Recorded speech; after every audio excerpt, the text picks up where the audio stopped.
Une seule candidate fera face à 25 hommes à la présidentielle. Marie-Josée Ifokou, repêchée par la Cour constitutionnelle, peut encore espérer briguer la magistrature suprême. Sa requête a été jugée recevable. Elle a souligné la légèreté avec laquelle la CENI avait traité son dossier. L'unique femme en liste le 23 décembre se dit favorable à la candidature unique de l'opposition.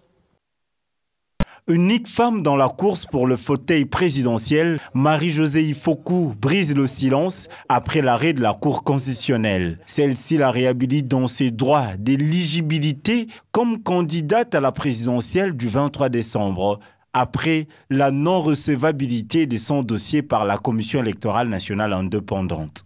Sa sortie médiatique valait son pesant d'or afin de se prononcer sur cette décision judiciaire. Pour moi, la seule décision pour apporter un changement, il fallait aller briguer la plus haute magistrature. C'était devenir président de ce pays. Pour moi, c'est la seule manière pour pouvoir apporter un changement véritable. Et donc, ça m'a pris un courage, comme la plupart d'entre vous le disent. Ça m'a pris de l'audace. Et voilà, je l'ai fait. J'ai posé ma candidature comme présidente à la présidentielle. Et donc, pour vous répondre, non, je n'ai pas peur qu'il y ait 24 hommes et que je sois la seule femme. Au contraire, je pense que le Congolais devrait comprendre que c'est à mon avantage. On a eu 58 ans d'indépendance, ce sont les hommes qui ont géré. Mais qu'est-ce qu'on a vu? Il n'y a rien. Il n'y a rien qui se passe. On entend tout le temps les exploits des uns et des autres. Mais en réalité, le Congolais, dans son assiette tous les jours, chaque matin ne retrouve pas ces exploits-là.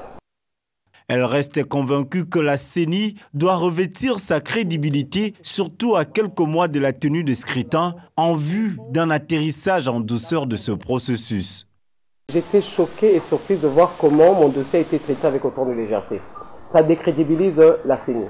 Ce n'est pas normal. D'abord, comme vous venez de le dire vous-même, sur 25 candidats, j'étais la seule femme. Et moi, je pense qu'avant de balayer comme ça d'une main mon dossier, ils auraient pu en prendre connaissance avant de signer cette décision. Le président Nang aurait dû s'assurer que son équipe juridique a fait son travail. Mais vous venez de le constater vous-même que le travail n'a pas été bien fait. Donc c'est quand même inquiétant pour nous d'avoir une telle CENI. Je trouve ça inquiétant de vous à moi.